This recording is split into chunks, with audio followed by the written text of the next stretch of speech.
હવે તો સારું છે. હવે પીવાનો ટાઈમ થઈ ગયો છે. હા, જેમ જેમ સમય જશે ને એમ એમ મારા મગજનો પારો ઉપર જતો જશે.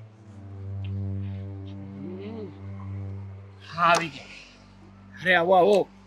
કેમ છો જીજુ? હા, આવ્યા છો તો આ મોઢું લટકાડીને કેમ આવ્યા છો? અરે જઈએ, આપણે પીવા માટે જ જઈએ. છે પૈસા છે? અરે તમે લાવવાના હતા, મને ફોન કર્યો હતો, પૈસાનો બંદોબસ્ત થઈ ગયો છે, હું આવું છું, આપણે જઈએ છીએ. તો ચલો આજે જો હું છે ને મારી ગાડી લઈને આવ્યો છું, મારી પેટ્રોલ પણ પુરાવીને આવ્યો છું. બસ બસ રહેવા દે. હા, વાટ લાગી ગઈ છે મારી. આ તારી બેને છે ને આખું ભોપાળું બહાર પાડી દીધું છે. વાટ લાગી ગઈ છે એટલે? અરે ભાઈને ખબર પડી ગઈ છે કે હું દારૂ પીને ઘરે આવું છું, દારૂમાં રૂપિયા ઉડાડું છું. આ જે રૂપિયા મારા હાથમાં હતા એ લઈ લીધા. શું વાત કરો છો? હા, તમારા ભાઈને ખબર પડી ગઈ કે તમે દારૂ પીવો છો ને એને એટલી મજાલ કે તમારા હાથમાંથી પૈસા કાઢી લીધા? હા, કાઢી લીધા. અને કઈ પણ દીધું છે કે આજ પછી તને ઘરમાં એક રૂપિયો નહીં મળે, અને જો ઘરમાં તું આવી રીતે આવીશ તો ઘરની બહાર કાઢી મૂકવામાં આવશે, ઘરમાં પણ રાખવામાં નહીં આવે તને. શું વાત કરો છો જીજુ? ઓફિસે આવવાનું કહ્યું છે. તમારા મોટા ભાઈ તમારી સાથે આવું કરે છે? સમયસર ઓફિસે હાજર થઈ જજે અને મારી સાથે જ કામ કરજે. અરે તમે બંને સગા ભાઈઓ છો, એક જ ઘરમાં રહ્યો છો, બંનેની સરખી મિલકત છે, છતાં પણ મોટા ભાઈ તમારી ઉપર દબાણ કરે છે. આવે મોટો છે તો કરી શકે ને. અરે કે મોટો છે તો કઈ દબાણ કરવાનો ઠેકો લીધો છે? ઓ સાળા, મેં તારું નામ નથી દીધું. હા, મિત્રો મિત્રો કહીને હું બહાનું કાઢીને આવવા કરતો હતો. આ તારું નામ દઈ દઈશ ને એકવાર તો મોટા ભાઈ તને પણ બે શબ્દ કહેશે. ના ના, મારે બે શબ્દ નથી સાંભળવા, પણ એ તો તમે ઉદાર દિલના માણસ કહેવાઓ કે તમે મારું નામ નથી લીધું. આ બધું તારી બેનના લીધે થયું છે. મારી બેન એમાં વચ્ચે ક્યાંથી આવી? આ સવારમાં એની પાસે રૂપિયા માંગ્યા તો નાટક કરતી હતી. પણ એને પૈસા આપ્યા હતા, તમે મને ફોનમાં કીધું હતું પૈસા આપ્યા હતા ને એને? આપ્યા હતા, પણ લઈ તો ભાઈએ લીધા ને. તો વાંધો કોનો? વાંક કોનો? મોટા ભાઈનો. મોટા ભાઈએ જે કર્યું એ કર્યું. જો હું સાચું કહું છું કે તમે દર વખતે મોટા ભાઈ પાસે પૈસા માંગો ને એ સારું ના લાગે. તમે એ ઘરના દીકરા છો. તું કરવા શું માંગે છે ને કેવા શું માંગે છે? અહીંયા મારો જીવ જાય છે કે સાલું હવે મારે કરવાનું શું જીવનમાં? હે, આ 12 કલાક ઓફિસમાં બેસી રહેવાનું, કામ કરવાનું, આ બધું મારાથી નહીં થાય. અરે ના કરાય, જરા પણ ના કરાય. અને કોકની હેઠે કામ તો કરાય જ નહીં. 12 કલાક કદાચ કામ કરવું હોય તો ખુદનું કામ ના કરીએ? આ ખુદના બે પૈસા રળીએ તો વાપરવા થાય, બાકી કોઈની નીચે કામ ના કરાય. ખુદનું કામ એટલે જુઓ, મારી વાત સાંભળો, ધ્યાનથી સાંભળો અને વિચારજો એ વાત ઉપર. બાકી મારું મગજ ખોટે ખોટું ના કરો. હા બોલ લાલ, વિચારું છું. જો વાત જાણે એવી છે કે અત્યાર સુધી તમે મારી બેન પાસે, તમારા ભાઈ પાસે બહુ પૈસા માંગ્યા. ચલો અત્યાર સુધી થોડા થોડા પૈસા આપતા પણ હતા, પણ હવે તો નથી આપવાના ને. અરે તો એક કામ કરો ને, તમે તમારા ઘરમાં મોટો હાથ મારો. મતલબ કે તમારા ઘરના જે કાગળિયા છે ને એ લઈ લો, તમારા નામે કરાવી નાખો, અથવા એ ના થઈ શકે ને તો ગીરવે મૂકી દો અને મોટી રકમ લઈ લો. તું મારા જ ઘરમાંથી મને ખબર ન પડે એમ આ તું શું કરાવવા માંગે છે મારી પાસે? અરે પણ તમારો ભાઈ તમારો રહ્યો નથી, હંમેશા તમને ખીજાય છે, એક કામ કરવા દેતો નથી, તો પછી એનું શું વિચારવાનું? હા, એ વાત પણ સાચી. હા, કોઈ દિવસ એ છે ને દાદાગીરી જ કર્યા કરે, પોતાની મનમાની ચલાવે, અને હવે આ બધી ખબર પડી ગઈ છે એટલે જોર ઉકમી પણ કરશે. ખબર નહીં કેમ, પણ કંઈક તો કરવું જ પડશે જેથી કરીને બધાની બોલતી બંધ થઈ જાય. બાકી જો તમે આવું કઈ નહીં કરો ને તો તમારો ભાઈ તમારી માથે બેસીને તાંડવ કરશે, તમારું એક પણ ધાર્યું કામ નહીં કરવા દે તમને. અરે શું તંબુરો નહીં કરવા દે? હે, કરવા તો દેવું જ પડશે મારે જે કરવું છે. અને તું કહે છે કે આ મકાનનો દસ્તાવેજ ને બધું ગીરવે મૂકી દેશું, પછી પૈસા લઈશું અને એ પૈસામાંથી આપણે આપણો ખુદનો બિઝનેસ ચાલુ કરશું, તમે અને હું બે પાર્ટનર.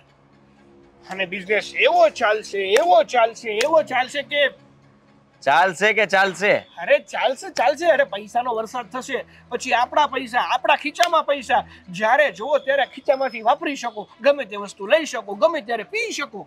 વાહ, હા ભાઈ, એ વાત બરાબર છે. કારણ કે જો ભાઈ સાથે ઓફિસે લાગી જઈશ તો આ એમની સામે જ રોજ રહેવાનું, સવારે એની સાથે જવાનું, આવવાનું પાછું ઘરે, અને મને કંઈ પણ આમ તેમ જવા નહીં દે. એના કરતા તું કે છે બરાબર છે કે બિઝનેસ આપણે આપણો ઊભો કરીશું તો કાલ સવારે હું આઝાદ રહીશ, મારે જેમ કરવું હશે એમ કરી કરીશ. શકશો. અને બીજી વાત, ખરેખર તું મારો સાળો બેનો, હું ભાગશાળી છું. હા, એ નસીબદાર વ્યક્તિને આવો સાળો મળે. હા, એટલે કે હું જેને કોઈ દિવસ મારા પર અભિમાન નથી કરતો, બાકી હું જેના ભાગમાં જાઉં ને એનું તો એટલે કે હું એનું? ભાગ ખુલી જાય. હા હા, રેખાઓ બદલી જાય એમ કહેવાય. આ જૂની જે ખરાબ રેખાઓ હોય ને બધી ધોવાઈ જાય વાહ. અને ભાગ્ય ખુલી જાય, નસીબ. સરસ.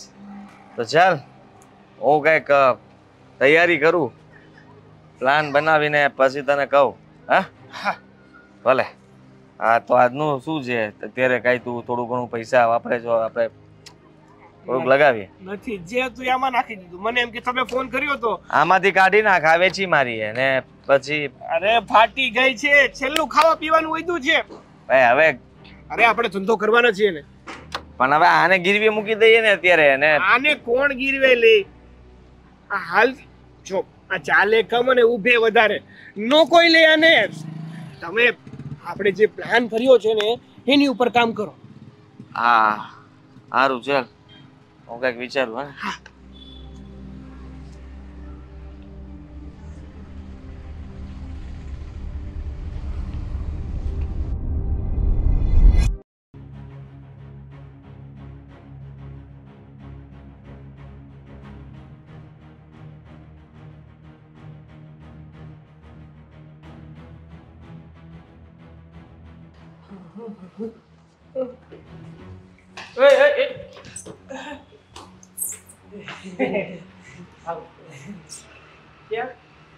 ના ભૂલી ગયો તો, મારો ફોન ઘરે ભૂલી ગયો તો ને તો લેવા જતો હતો.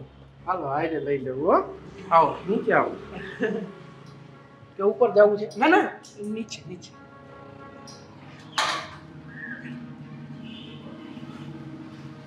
કેમ છો કાળુભાઈ? મજામાં? હા, મજામાં. આમ નામ રહેશે તો પછી મજા નહીં રહે. ના ના, એટલે તમે મારા ઘરે આવ્યા, બહુ સારું કહેવાય, બહુ સારું કહેવાય. તમે તો આવતા નથી એટલે અમારે જવું પડે. અને ઓલો ક્યાં છે જે ઓલો? તારી હારે તેદી આવ્યો તો ઈ? હા, મારા હા. જીજાજી ઈ જ. ક્યાં છે? એ ઘરે. ઘરે? હા, ક્યાં ઘરે? એડ્રેસ એનું? એ પૈસા લેવા ગયા છે. એમાં એવું છે, તમને પૈસા નથી આપવાના. નથી આપવાના? એટલે આપવાના છે એ જ પૈસા એ લેવા ગયા છે. લેવા ગયા છે? હા. તો ફોન કેમ નથી ઉપાડતો ઈ? નથી ઉપાડતા? યાદ આવ્યું, એમનો ફોન 2 દિવસ પહેલા પાણીમાં પડી ગયો હતો. પાણીમાં પડી ગયો તો રિંગ વાગે ફોન ઉપડે નહીં? રિંગ વાગતી હતી. હા, અત્યારે કરું? હજી વાગે? ના ના, એ પેલા કહેવાય ને.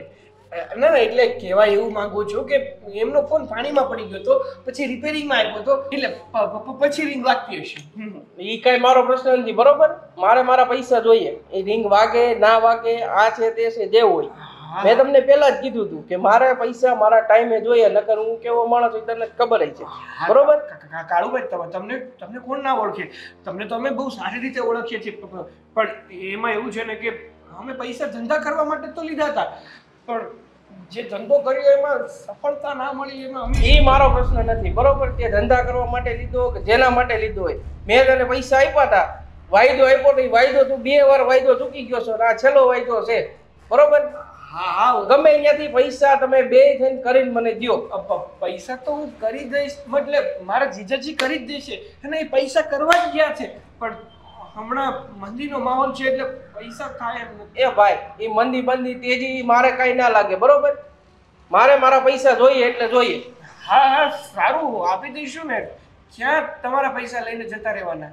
જતુંય ના રેવાય ક્યાંય ભાઈ, ગમે ત્યાં હોય ત્યાંથી ગોતી લઈને જતા રહેવાની વાત રહેવા જ દે.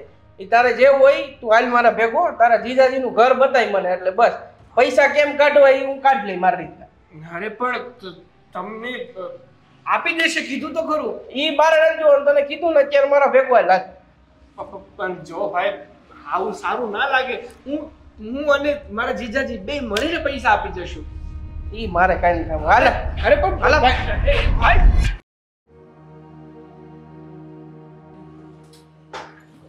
મીરા આ શું કરે છે? રસોડામાં માણસ શું કરતું હોય હું પણ એ જ કરું છું.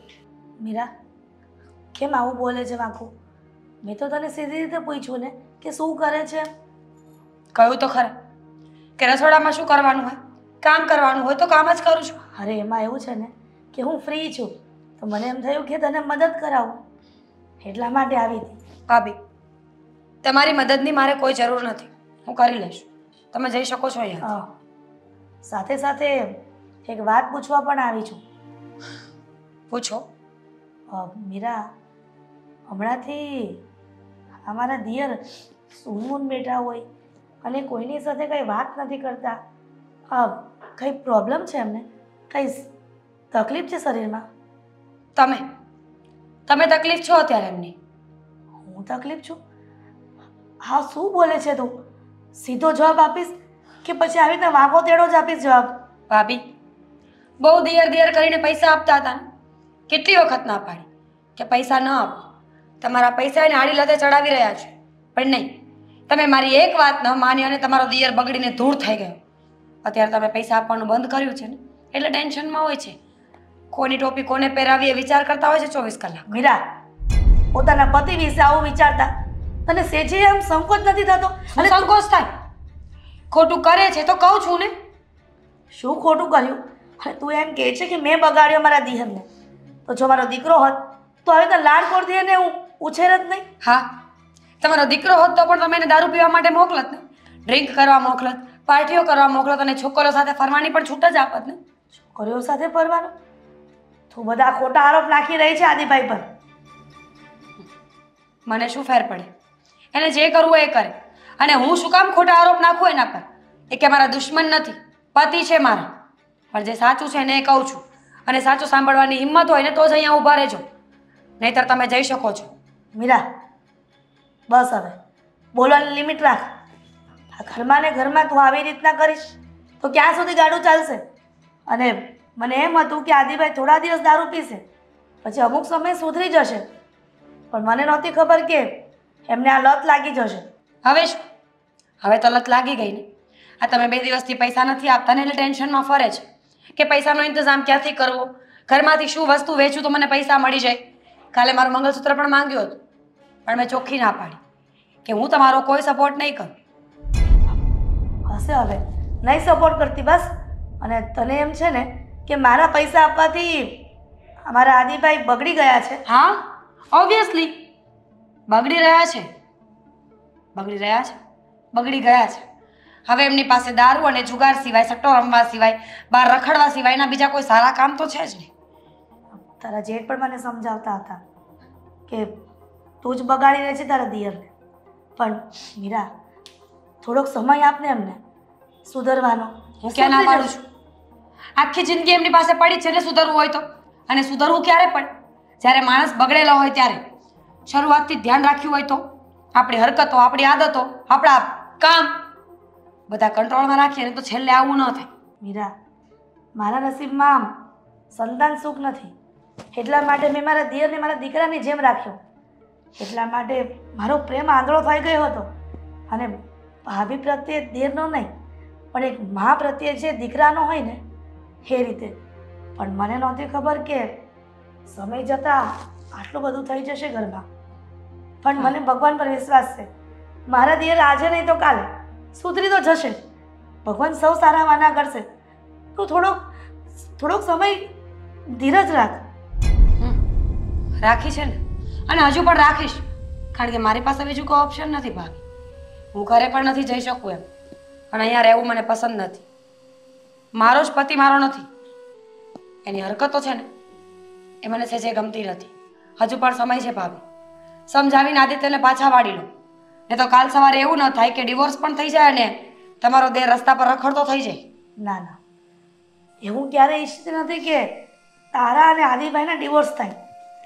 એ પહેલાં હું બનતી કોશિશ કરીશ કે અમારા આદિભાઈ દારૂના રવાડે ચડ્યા છે અને સટ્ટો જે ખોટી લત લાગી ગઈ છે બધી, એ બધી લતને ભૂલી જાય. ગુડ, સમજાવીને રાખજો. અને હા, આ તમે પૈસા નથી આપતા ને એટલે રઘવાયા થઈને ફરે છે, પણ પૈસા આપતા નહીં. પાછું તમારું દિલ બહુ પહોંચ્યું ને, દુઃખમાં જોશો એટલે પૈસા આપી દેશો. સમજાવજો એમને. ઠીક છે મીરા,